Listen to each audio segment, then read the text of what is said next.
Assalamualaikum warahmatullahi wabarakatuh. Waalaikumsalam warahmatullahi wabarakatuh. Salam sejahtera untuk kita semuanya. Alhamdulillahirabbil alamin. Puji syukur kehadirat Allah Subhanahu wa taala yang telah melimpahkan rahmat, taufik, hidayah dan inayahnya sehingga pada siang hari ini Bapak Ibu bisa menyempatkan waktunya untuk mengikuti kegiatan saya tentang diseminasi aksi nyata budaya positif. Sebelum mengawali kegiatan pagi ini, yang terhormat Ibu Mila Yustiana SPDMF selaku Kepala SMK Negeri 3 Magelang, yang kami hormati Bapak Ibu tim manajemen serta Bapak Ibu guru yang hebat, sobat guru penggerak. Mohon izin, saya Dugri Fitri Tunjungsari, calon guru penggerak angkatan 11 di kelas 557 Kota Magelang, Provinsi Jawa Tengah, akan mendiseminasikan aksi nyata tentang budaya positif. Untuk mengawali kegiatan pagi siang hari ini, mari kita berdoa bersama-sama. Untuk yang beragama Muslim, kita membaca basmalah bersama-sama. Untuk yang beragama Muslim, menyesuaikan. Bismillahirrahmanirrahim. Supaya tidak berlama-lama, saya akan segera mempresentasikan hasil materi yang sudah saya pahami tentang budaya positif. Sebelumnya, untuk lebih semangat lagi, monggo Bapak Ibu saling berhadapan-hadapan untuk tersenyum 30 detik saja. Tersenyum 30 detik. Apa nanti akan dirasakan Bapak Ibu ketika tersenyum 30 detik, nanti lama-kelamaan akan menjadi tertawa alias terbahak-bahak.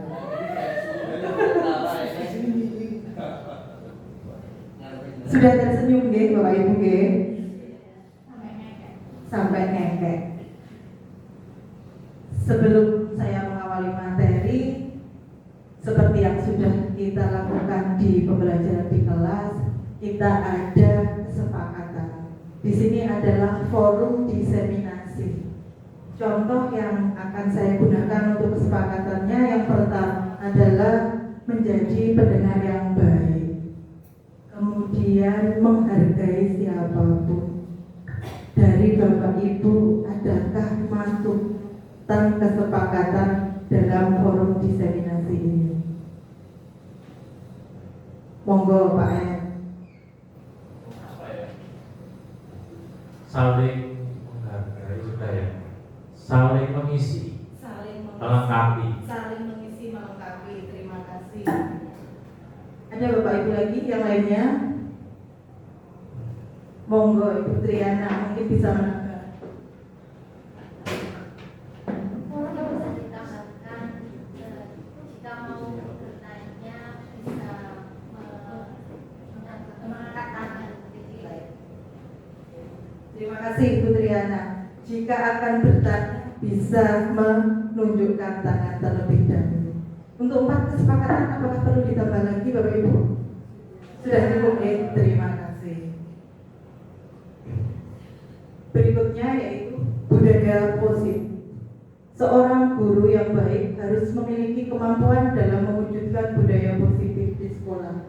Budaya positif tersebut dapat dijalankan dengan menerapkan konsep-konsep inti, yaitu disiplin positif, motivasi perilaku manusia, keyakinan sekolah atau kelas, kebutuhan dasar manusia, posisi kontrol restitusi, dan segitiga restitusi.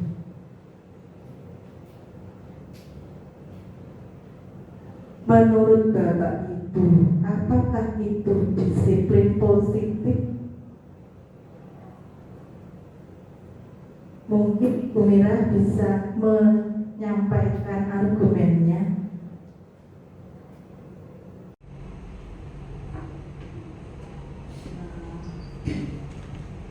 Kalau menurut saya disiplin positif itu adalah pembiasaan positif yang dilakukan di suatu lingkungan. Terima kasih Bu Mira. Disiplin positif yaitu pembiasaan yang baik di suatu lingkungan. Mungkin Ibu Menik bisa menambahkan. Karena disiplin itu berarti kan berkaitan dengan waktu sesuai aturan. Jadi menepati tata tertib itu yang istilahnya untuk mengacu kepada hal yang lebih baik. Terima kasih Bu Menik. Ya, disiplin itu pasti akan mengacu kepada tata tertib di mana dilakukan secara terus-menerus, dan pembiasaan yang baik pasti akan menumbuhkan karakter yang baik. Disiplin positif di sini yang dimaksud adalah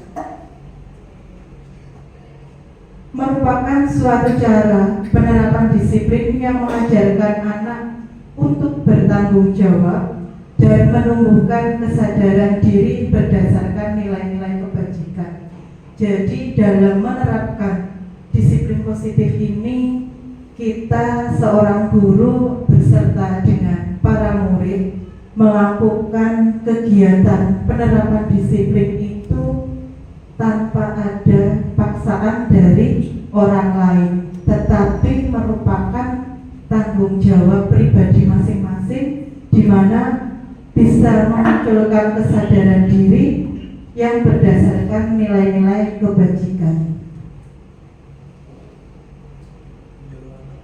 Disiplin positif lebih ke arah disiplin diri yang dapat mengontrol diri dalam melakukan segala tindakan.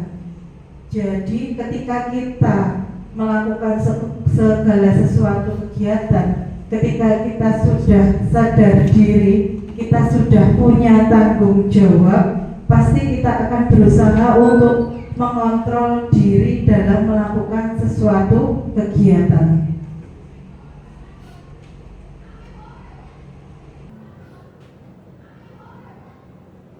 Disiplin diri dapat membuat murid memahami dan menyadari berdasarkan motivasi internal, bukan akibat paksaan, pujian, ataupun hukuman. Nah, ini Bapak Ibu yang biasanya masih kita terapkan ketika kita akan melakukan sebuah kegiatan disiplin positif.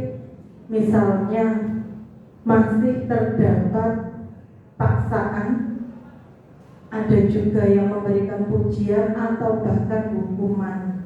Misalnya ketika datangnya terlambat, tahun-tahun sebelumnya itu biasanya anak-anak berbaris di depan, kemudian sudah ditunggu oleh tim STP 2K, kemudian mereka melakukan berbaris yang nantinya akan mungkin melakukan kebersihan di kelas masing-masing atau melakukan hafalan-hafalan atau dengan sholat duha. Ini merupakan hukuman yang positif karena bisa mengarahkan anak menjadi lebih terbuka, lebih sadar diri agar tidak mengulang kesalahan tersebut atau tidak terlambat lagi.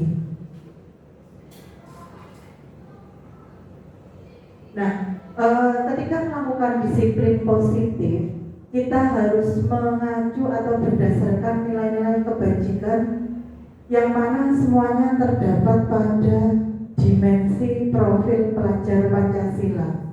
Yang pertama yaitu beriman, bertakwa kepada Tuhan Yang Maha Esa, dan berakhlak mulia. Dengan beriman ini sudah setiap hari kita lakukan. Contohnya ketika masuk ke dalam kelas, kegiatan pembelajaran diawali dan diakhiri dengan berdoa, di mana berdoa dari masing-masing kelas itu selalu disuarakan, tidak lagi berdoa di dalam hati.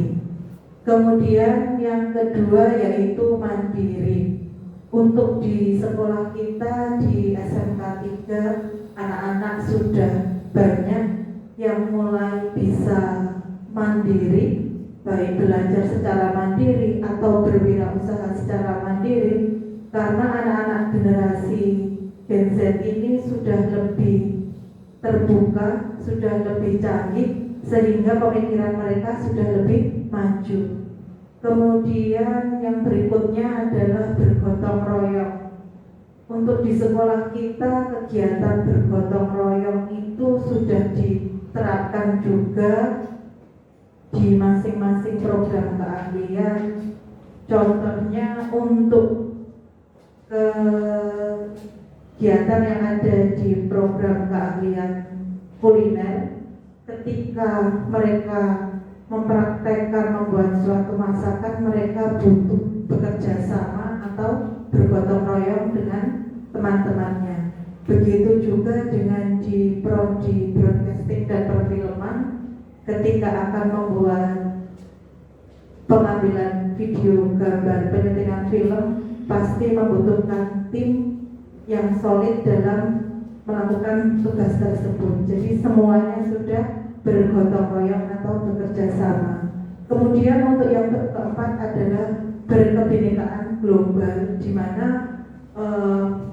anak-anak sudah mulai bisa memahami, mengerti tentang wawasan di sekitar yang ada di daerah Magelang khususnya ataupun daerah Indonesia secara umum. Anak-anak sudah mulai bisa untuk di jurusan busana, mungkin dalam pembuatan proyek busana mereka bisa menggunakan kain-kain wastra Nusantara yang bisa dijadikan suatu busana yang etnik dan cantik sehingga bisa disukai oleh banyak masyarakat. Begitu juga yang di kuliner, dalam membuat suatu masakan sudah beragam dari masakan lokal Kota Magelang ataupun Nusantara se-Indonesia. Yang berikutnya adalah bernalar kritis. Bernalar kritis di sini anak-anak dituntut karena mereka punya kreativitas, mereka punya inovasi. Secara otomatis anak-anak pasti bernalar kritis, dia akan cepat tanggap, kemudian mereka akan lebih memperhatikan sesuatu dengan cepat. Yang terakhir adalah kreatif, sangat erat kaitannya dengan inovatif dan bernalar kritis, yang mana ke-6 dimensi profil pelajar Pancasila ini sudah ada di sekolah kita, tetapi mungkin penerapannya belum 100% seutuhnya bisa dilaksanakan. Ini yang nanti kita sama-sama, Bapak Ibu, kita bersama-sama menerapkan budaya positif dengan dukungan Bapak Ibu semuanya yang mengacu kepada dimensi profil pelajar Pancasila, yaitu belajar sepanjang hayat. Berikutnya adalah motivasi perilaku manusia. Mungkin dari Bapak Ibu ada yang bisa berpendapat, apakah itu motivasi perilaku manusia?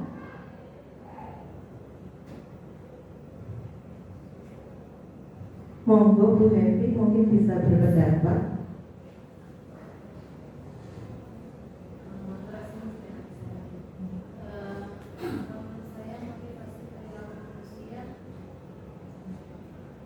Mungkin ketika ada orang lain berperilaku yang positif, itu akan membuat kita termotivasi.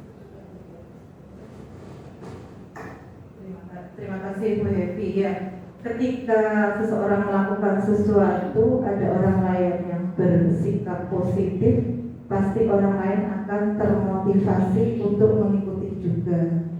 Mungkin ada lagi Bapak Ibu yang lain berpendapat. Bu Etika? Menurut saya motivasi perilaku manusia itu adalah dorongan atau keinginan dari manusia itu untuk berperilaku secara baik di masyarakat. Betul Bu Etika, bahwa motivasi dorongan dari seseorang, di mana dorongan tersebut itu ada yang dari luar dan ada yang dari dalam, di mana dorongan-dorongan tersebut bisa menimbulkan efek negatif ataupun efek yang positif. Motivasi perilaku manusia yang dimaksud adalah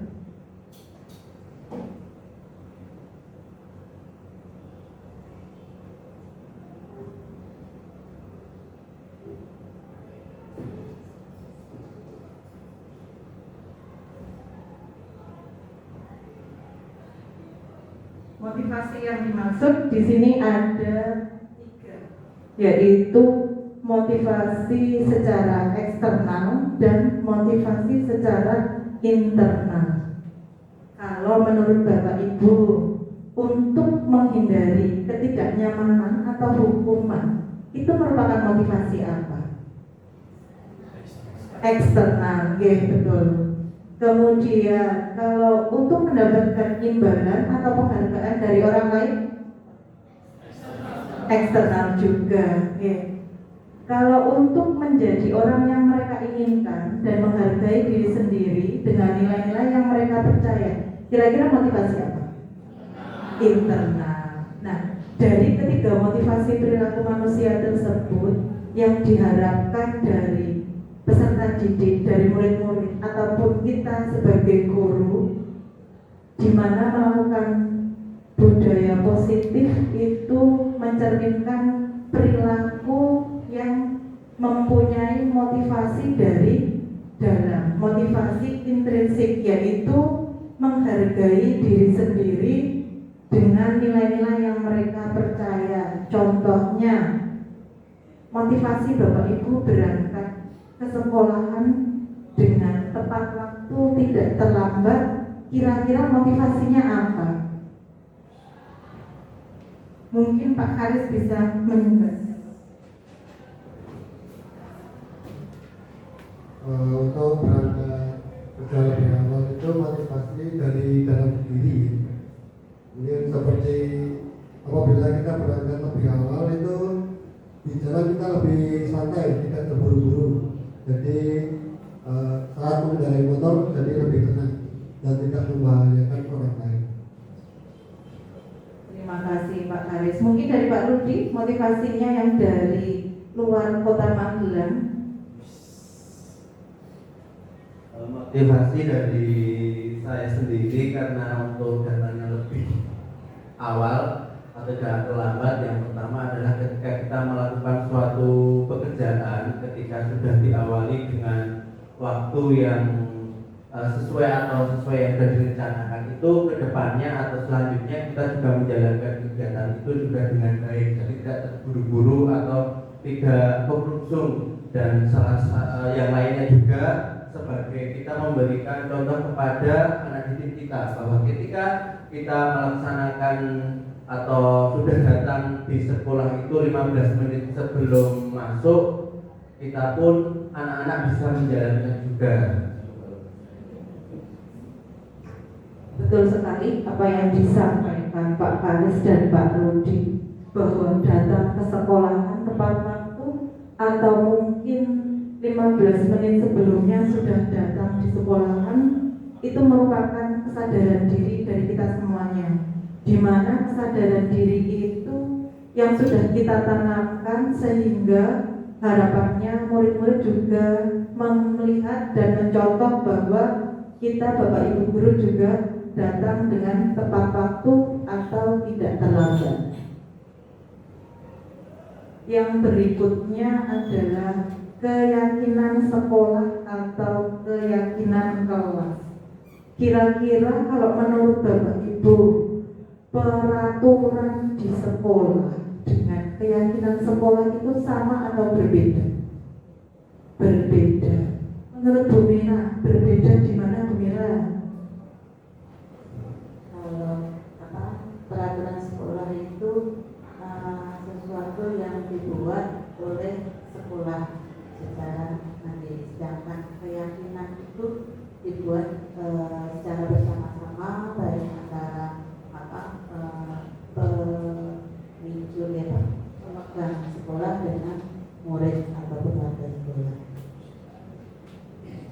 Betul sekali Bu Mira. Sepertinya tadi Bu Triana juga mau berpendapat. Kalau peraturan itu berarti kan cenderung dibuat oleh satu pihak saja. Sedangkan keyakinan itu dibuat oleh beberapa pihak karena dia meyakini bahwa hal itu baik untuk mereka. Betul sekali apa yang disampaikan Bu Mira dan Bu Triana, bahwa peraturan itu dibuat secara sepihak atau dari pimpinan stakeholder ya, tanpa ada keterkaitan atau bekerja sama dengan yang lainnya. Tetapi kalau keyakinan sekolah atau keyakinan kelas adalah terjadi komunikasi dua arah dari pimpinan atau stakeholder dengan warga sekolah atau murid-murid yang ada di sekolahan. Ya, yang dimaksud keyakinan sekolah atau kelas di sini yaitu guru berperan dalam mewujudkan terbentuknya keyakinan sekolah atau keyakinan kelas dengan adanya kesepakatan antara guru dan murid. Seperti kita di kelas masing-masing pastinya ada yang dinamakan keyakinan kelas, di mana mungkin keyakinan kelas satu dengan yang lainnya berbeda-beda. Bisa jadi di kelas perhotelan yang diampu Bu Meni dengan kelas broadcasting yang diampu Bu Lina, mungkin itu mempunyai keyakinan yang berbeda-beda, di mana keyakinan yang sudah disepakati antara guru dan murid itu merupakan kesepakatan bersama yang mereka berusaha untuk tidak melanggarnya. Tetapi apabila mereka melanggarnya, mereka sudah punya kesepakatan apa konsekuensinya.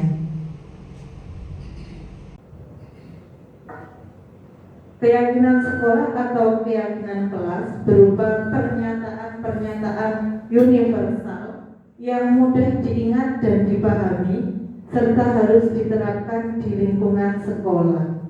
Jadi kalimat dalam keyakinan kelas atau kesepakatan kelas itu bukanlah kalimat yang sulit dipahami atau kalimat yang panjang, tetapi berupa kalimat-kalimat yang mudah dipahami, kalimat yang mudah diingat sehingga murid-murid gampang untuk mengingatnya. Untuk berikutnya, ini adalah contoh keyakinan kelas yang ada di sisi sebelah kiri. Ada kesepakatan kelas, di mana itu kesepakatan kelas yang sudah anak-anak buat di kelas saya 11 busana 2, di mana salah satunya yaitu apabila datang terlambat mereka harus stop hafalan surat pendek atau surat duha. Itu permintaan dari anak-anak sendiri, bukan saya yang meminta. Kemudian di sini juga disampaikan ketika jam di minggu praktek itu di setiap harinya anak-anak tidak ikut piket, berarti di akhir Jumat ketika piket ngepel mereka ikut bergabung di piket ngepel. Jadi itu permintaan anak-anak juga. Beberapa kesepakatan yang ada ini semua permintaan dari anak-anak, termasuk tidak bermake up dan berkuku panjang serta berwarna. Begitu juga keyakinan kelas dari sekolah kita. Iya, biar semangat, barusan sudah istirahat, biar tambah semangat lagi, kita tepuk semangat terlebih dahulu. Saya beri contoh, kemudian nanti Bapak Ibu ikut bersama-sama ya.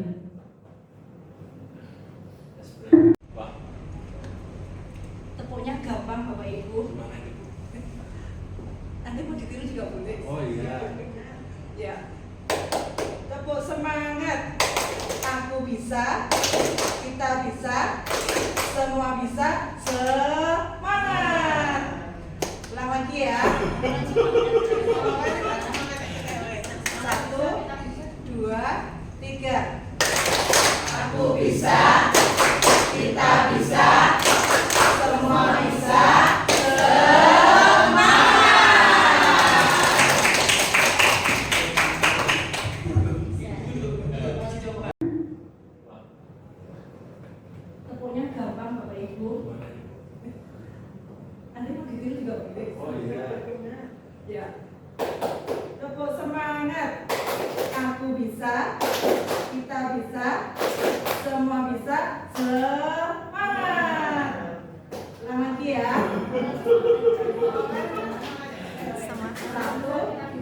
2, 3. Aku bisa, kita bisa, semua bisa,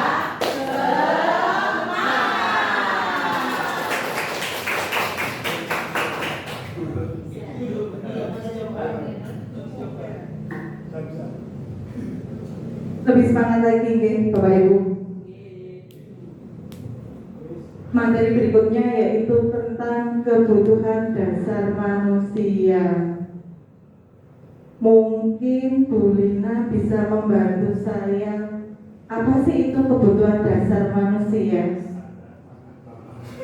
Kebutuhan yang kalau tidak terpenuhi itu ya manusia tidak bisa melanjutkan media.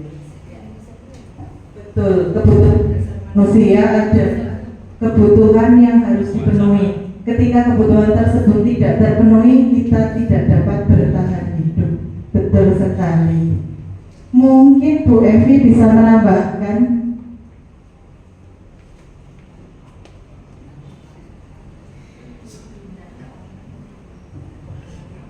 Kebutuhan dasar manusia. Kebutuhan dasar manusia itu Bu Lina, jadi sesuatu yang memang dibutuhkan seseorang untuk menjaga ketahanan hidup, mungkin ketahanan fisik atau yang lainnya seperti itu. Betul Bu Evi, sama dengan yang disampaikan oleh Bu Lina. Kebutuhan dasar manusia di sini yaitu muncul suatu pernyataan. Ketika seorang murid melakukan suatu perbuatan yang bertentangan dengan nilai-nilai kebajikan atau melanggar peraturan, hal itu sebenarnya dikarenakan mereka gagal memenuhi kebutuhan dasar manusia. Jadi sebetulnya ini bukan hanya murid saja, mungkin kita sebagai guru juga ketika kebutuhan dasar kita tidak terpenuhi, pastinya kita akan melakukan kesalahan apapun itu, karena kita adalah manusia biasa di mana kebutuhan dasar harus terpenuhi. Ketika tidak terpenuhi, pasti akan melakukan kesalahan. Ada 5 kebutuhan dasar manusia. Yang pertama adalah bertahan hidup. Yang pastinya dengan bertahan hidup kita memerlukan asupan makanan, minuman yang kesehariannya harus terpenuhi sehingga kita bisa bertahan hidup. Yang kedua adalah kasih sayang dan rasa diterima di dalam kehidupan sosial bermasyarakat, entah itu di lingkungan sekolah, kemudian di lingkungan masyarakat atau di lingkungan sekitar kita. Kita pasti membutuhkan rasa diterima. Ketika kita berada di suatu kelompok, kita tidak diterima, pasti akan merasa minder. Dan kita membutuhkan kasih sayang dari semua orang, di mana orang hidup itu saling menghargai, saling menghormati, sehingga muncul rasa kasih sayang dan rasa menerima satu dengan yang lainnya. Kemudian yang ketiga yaitu penguasaan. Dia ketika seseorang itu berada di suatu tempat, dia ada sedikit perasaan bahwa dia merasa berkuasa, bahwa ini di kelas saya, ini di sekolah saya, atau ini di lingkungan saya. Kemudian berikutnya adalah kebebasan. Setiap manusia pasti membutuhkan kebebasan, tetapi kebebasan tersebut tetap masih dalam koridor-koridor yang normal atau sesuai dengan aturan yang ada. Kemudian yang terakhir adalah kebutuhan kesenangan. Kita butuh berbelanja, kita butuh refreshing, kita butuh bermain-main, ataupun kita membutuhkan barang-barang tertentu yang mungkin menjadi kesenangan kita. Nah, di sini ada studi kasus Bapak Ibu. Mari kita sama-sama membaca, mengamati Mungkin Bu Nurul bisa membantu saya untuk membacakan studi kasus tersebut.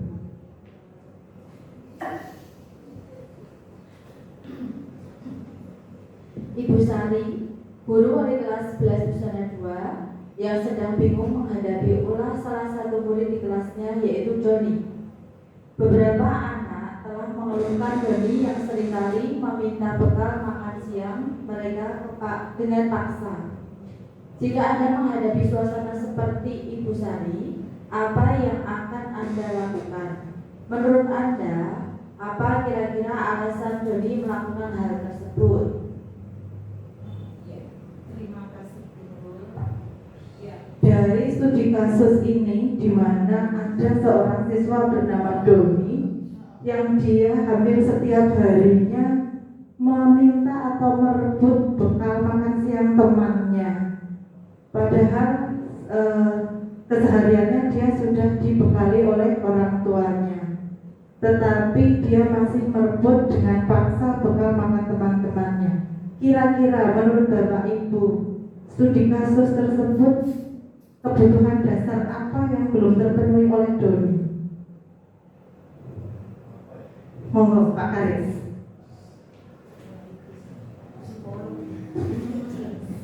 Menurut saya kebutuhan dasar tentang penguasaan. Tentang penguasaan. Kenapa Pak Karis menyampaikan tentang penguasaan? Karena apabila Doni berkuasa, dia bisa seenaknya meminta bekal kepada teman-temannya. Betul sekali. Penguasaan. Doni merasa berkuasa di kelas sehingga dia bisa merebut dengan paksa bekal makanan teman-teman yang ada di kelasnya.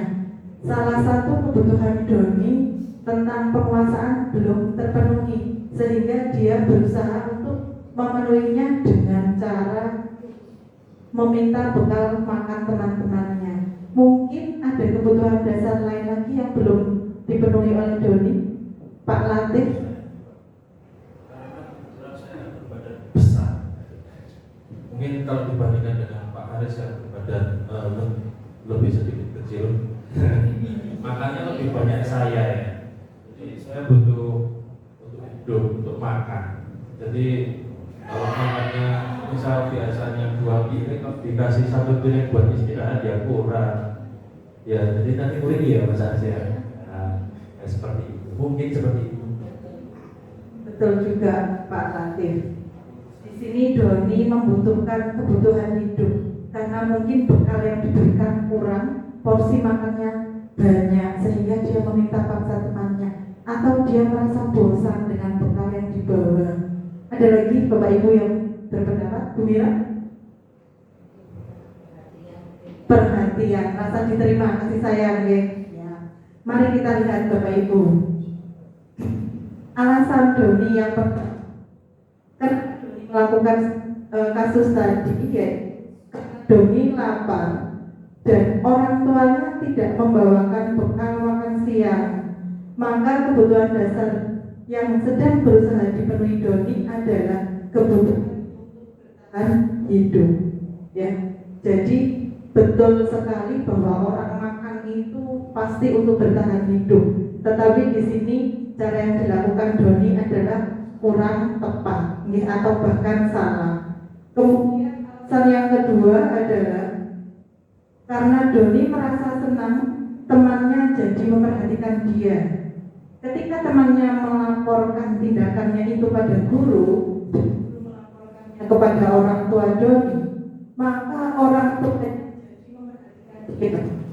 Maka kebutuhan dasar yang sedang dipenuhi Doni adalah kebutuhan akan kasih sayang dan rasa diterima. Jadi mungkin selama ini Doni kurang perhatian dari orang tuanya sehingga dia bekalnya kurang terpenuhi. Dengan dia dilaporkan oleh bu guru, dia merasa senang, bukan merasa takut, sehingga dengan dilaporkan orang tuanya menjadi lebih perhatian kepada Doni. Alasan yang ketiga yaitu karena temannya jadi takut dengan Doni dan menuruti keinginannya. maka sebenarnya Doni sedang berusaha memenuhi kebutuhan dasarnya akan kekuasaan atau penguasaan, sama seperti yang disampaikan oleh Pak Karis tadi. Alasan yang keempat yaitu karena dia merasa bosan dengan bekal makanan yang dibawakan ibunya dari rumah, hanya itu saja. Oleh karena itu dia ingin mencoba bekal makanan teman-temannya yang beraneka ragam. Maka Doni sedang memenuhi kebutuhan dasar akan kebebasan. Kebebasan di sini dia mencoba ingin icip-icip makanan tempat temannya itu seperti apa sih? Makanan punya teman-temannya itu seperti apa? Kok bekal yang dibawakan orang tua saya itu hanya itu saja. Sehingga dia berusaha memenuhi kebutuhan dasar kebebasan dengan meminta bekal teman-teman yang lainnya. Materi yang berikutnya yaitu posisi kontrol restitusi.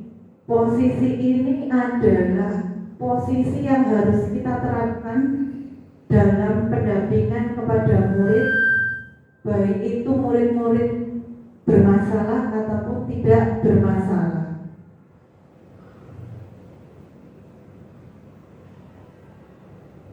Ada 5 posisi kontrol restitusi. Monggo Putri Ana, mungkin bisa dibantu dibaca. 5 posisi kontrol restitusi. Yang pertama yaitu guru sebagai penghukum, yang kedua yaitu guru sebagai pembuat merasa bersalah, yang ketiga guru sebagai teman, keempat guru sebagai pemantau, dan yang kelima guru sebagai manajer. Oke, di sini ada 5 posisi kontrol restitusi. Kira-kira dari kelima posisi kontrol restitusi tersebut, posisi yang mana yang dipilih dari Bapak Ibu? Semua. Oke, ada yang memilih salah satu atau salah dua? Bergantian. Pak Rudi memilih semua? Saya semua, memang saya yang melakukan semua. Betul sekali. Pak Rudi melakukan sebagai penghukum, membuat rasa bersalah, teman pasti, ya. Kemudian memantau, kalau tidak dipantau nanti masalahnya gosong. Kemudian sebagai manajer juga. Bu Menik memilih yang semua juga. Bu Nurul? Iya, memilih semua juga. Pak El mungkin ada perbedaan? Saya tak 3 dan 5 saja lah. Teman dan manajer. Teman dan manajer. Bu Mira?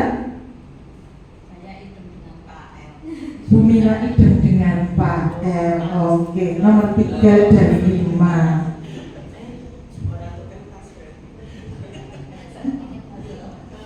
Oke, dari 5 posisi kontrol restitusi tersebut, semuanya pasti sudah pernah kita lakukan.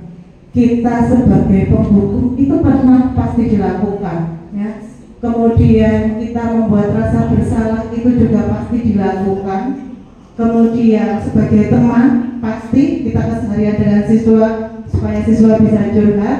Kemudian sebagai memantau hasil kerja anak-anak.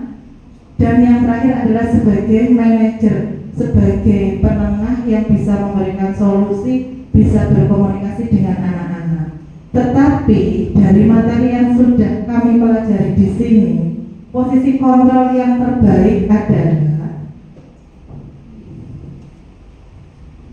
dari kelima posisi kontrol tersebut, sebaiknya seorang guru menggunakan posisi kontrol sebagai manajer.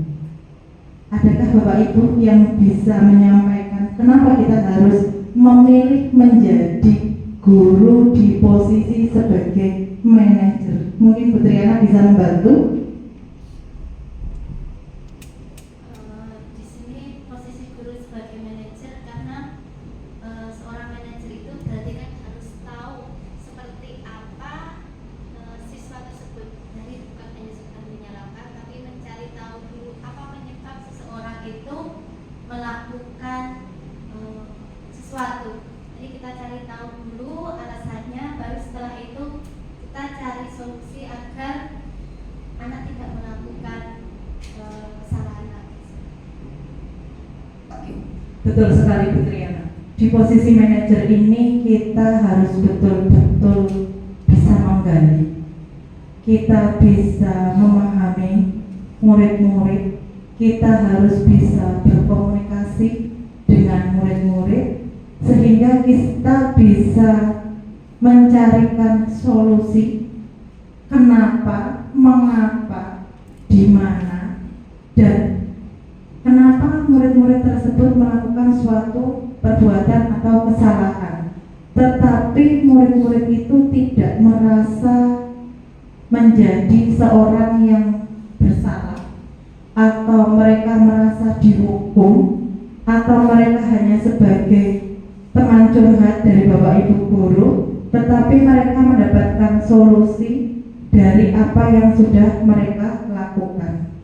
Walaupun dari 5 posisi kontrol itu semuanya baik, tetapi yang paling bisa kita lakukan, kita belajar bersama-sama, yaitu kita sebagai manajer.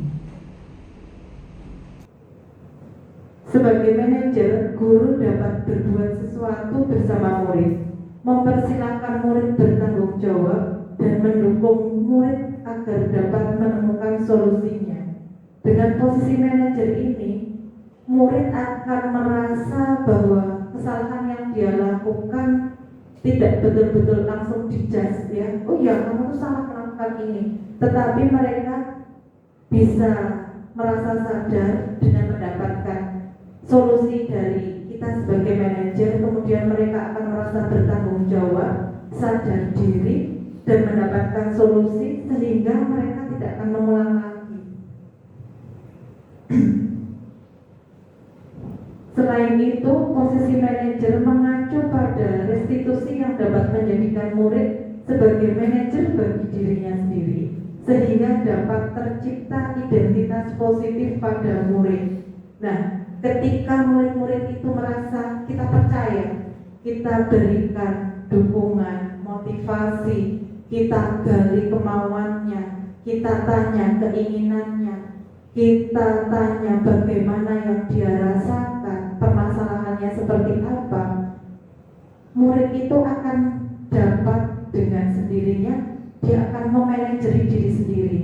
Karena dengan berkomunikasi dengan guru yang berposisi sebagai manajer, dia akan dapat menciptakan identitas positif pada dirinya. Karena dia tidak merasa disalahkan, dia tidak merasa dihukum, dia bisa mendapatkan solusi sehingga dia bisa berpikir lebih positif lagi. Di posisi manajer yang sudah saya terapkan kemarin mencoba, kebetulan ada siswa yang datang terlambat. Dia rumahnya di daerah Borobudur, datang terlambat kurang lebih sekitar 15 menit. Kemudian saya tanyakan, kenapa Mbak kok terlambat? Iya Bu, mohon maaf saya terlambat karena tadi saya bangunnya kesiangan. Kemudian saya persilahkan duduk terlebih dahulu untuk melanjutkan pekerjaan proyeknya. Kemudian ketika istirahat saya tanya, kenapa kok tadi datangnya kesiangan? Ya Bu, tadi malam saya itu ada kerja part-time. Jadi dia karena mohon maaf kondisi ekonominya membutuhkan tambahan penghasilan, kemudian dia membantu kerja part-time di mana dia harus membuat atau meringkas data-data dari kepariwisataan yang ada di Dinas Kabupaten Magelang, sehingga ketika dia melebur sampai jam 1 malam, dia tidurnya hanya sebentar. Yang biasanya dia jam 4:30 sudah bangun, dia tidurnya kebablasan sampai jam 5:30 baru bangun. Dengan begitu dia otomatis mandi terburu-buru, tidak sempat sarapan, perjalanan sudah kesiangan, macet sehingga sampai sekolahan terlambat. Nah, di situ saya tidak menyalahkan anak karena kita sudah berusaha bertanya kenapa terlambat. Ternyata dia punya alasan, dia kerja part-time membuat data atau mengisi data tersebut di mana deadline-nya hari tetapi anak tersebut dengan kita beri pandangan, kita beri masukan, solusi untuk bagaimana memanajemen waktunya, kemudian dia sebagai siswa statusnya harus tetap berangkat tepat waktu, dia akhirnya tersadar, oh ya Bu, berarti saya mungkin kalau mengerjakannya tidak dalam waktu, dalam arti satu malam langsung dikerjakan, tetapi mungkin bisa saya cicil ya Bu. Nah, mungkin kamu bisa memanage waktu sehingga pekerjaan itu tidak langsung sehari, malam itu juga diselesaikan sampai dini hari, kemudian istirahatnya pulang. Oh ya Bu, terima kasih. Nah, berikutnya anak tersebut tidak datang terlambat. Memang keterlambatan itu baru satu kali dilakukan, tidak terus menerus, sehingga kita tidak boleh menghukum atau menyalahkan 100% kenapa anak terlambat. Dengan begitu anak akan menyadari bahwa oh ya, saya harus datang lebih awal lagi. Begitu Bapak Ibu terkait dengan posisi kontrol restitusi. Berikutnya adalah segitiga restitusi. Apakah itu segitiga restitusi? Mungkin Pak El bisa membantu menjawab apa itu segitiga restitusi.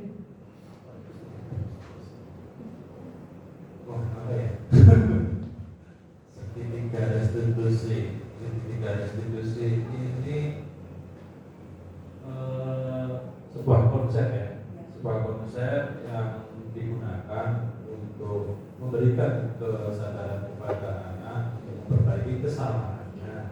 Nah, di sini ada 3 hal yang harus kita pahami. Yang pertama, menstabilkan identitas.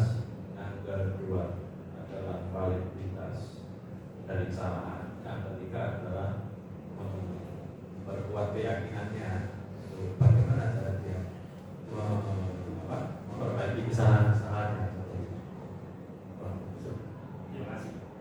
Terima kasih Pak Latif, bagus sekali apa yang disampaikan Pak Latif, bahwa segitiga restitusi yaitu sebuah konsep di mana seorang guru dan murid itu dapat melakukan komunikasi, menggali informasi, dan membuat suatu keyakinan bahwa melakukan kesalahan itu tidak semata-mata salah 100%, tetapi masih bisa diperbaharui. Nah, tahapan dari segitiga restitusi yaitu yang pertama ada menstabilkan identitas. Kita tanya ya kepada murid tersebut mengapa dan kenapa, kemudian memvalidasi tindakan yang salah.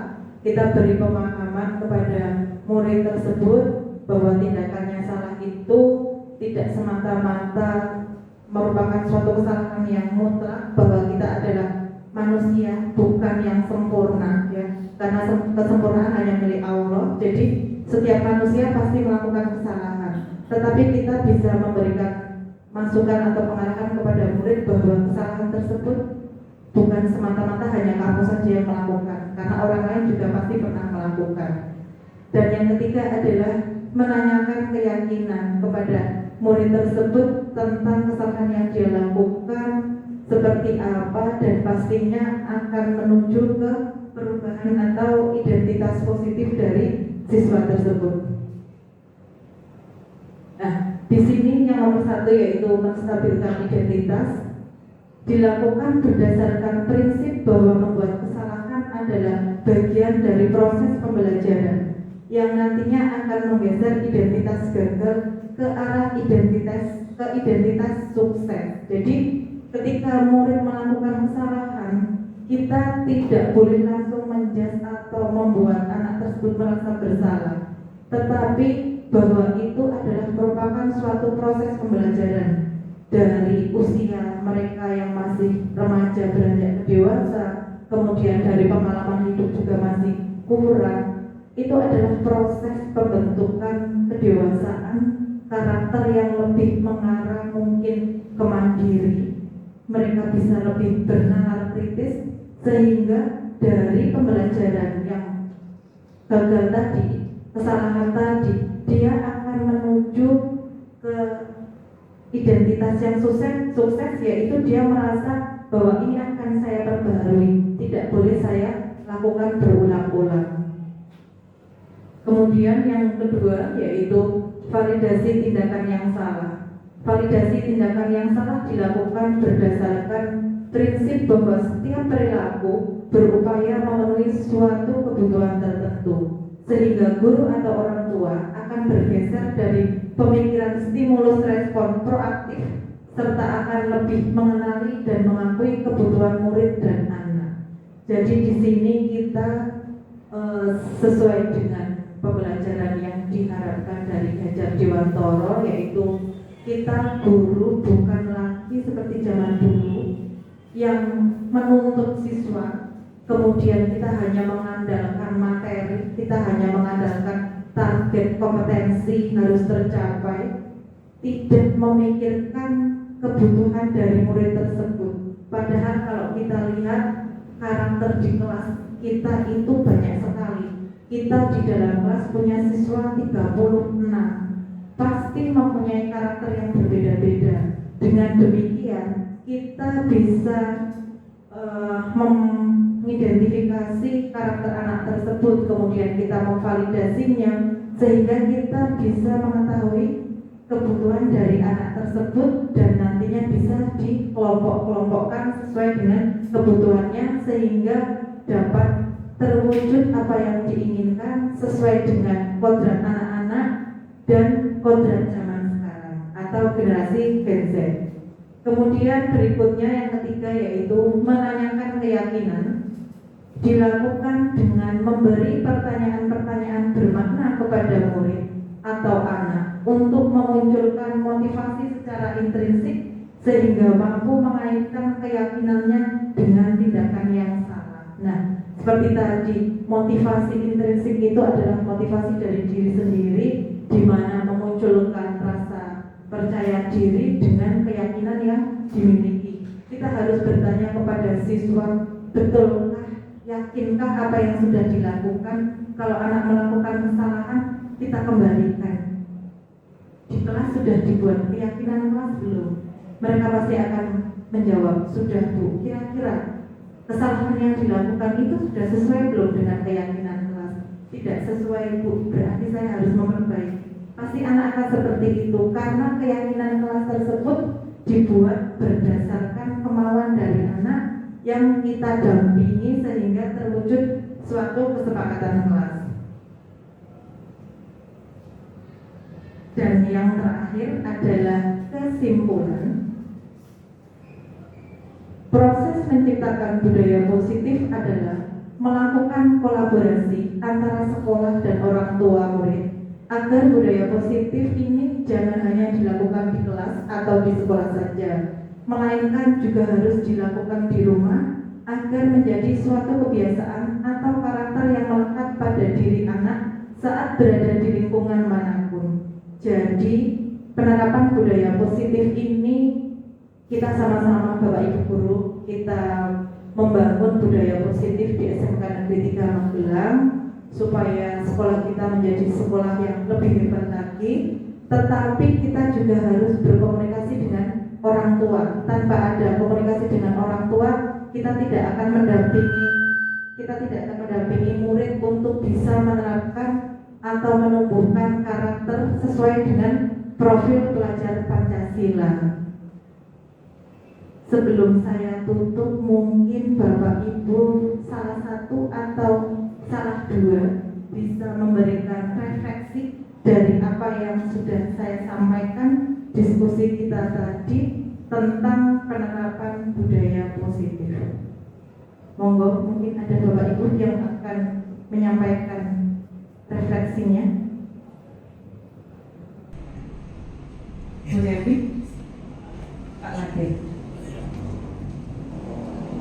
Terima kasih atas kesempatannya. Budaya positif ini sangat bagus sekali untuk diterapkan di sekolah kita ya. Dan untuk restitusi sendiri itu bisa kita lakukan sepertinya oleh wali kelas dan guru-guru yang ada di sekolah kita. Dan itu juga untuk keseluruhan ya, untuk budaya positif secara keseluruhan itu butuh komitmen dari kita sebagai guru dan seluruh warga sekolah, murid, stakeholder, staf, karyawan, guru, Mungkin itu yang bisa saya sampaikan. Terima kasih. Terima kasih Pak Latif. Mungkin ada lagi dari salah satu ibu bisa memberikan refleksinya.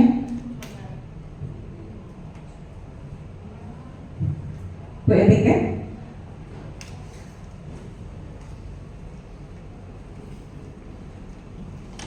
Kalau yang dari tadi saya tangkap itu budaya positif itu harus selalu dikembangkan, baik itu di lingkungan sekolah, di kelas maupun di rumah, agar tercipta kesadaran diri, ya, supaya ada dorongan dari diri sendiri untuk membenahi diri jadi lebih baik, kemudian orang lain juga termotivasi jadi suatu kebiasaan karakter yang melekat pada diri kita maupun melekat pada orang lain.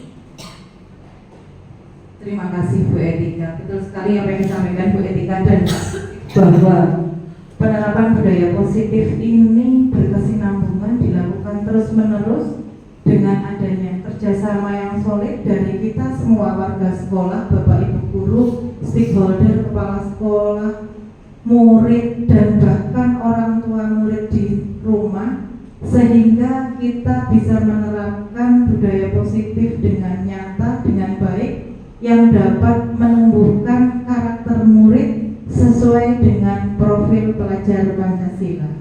Demikian Bapak Ibu yang dapat saya sampaikan, kurang lebihnya saya mohon maaf. Sebelum menutup acara, mari kita yel-yel SMK Negeri 3 Magelang. SMK bisa, SMK Negeri 3 hebat, cerdas, luar biasa.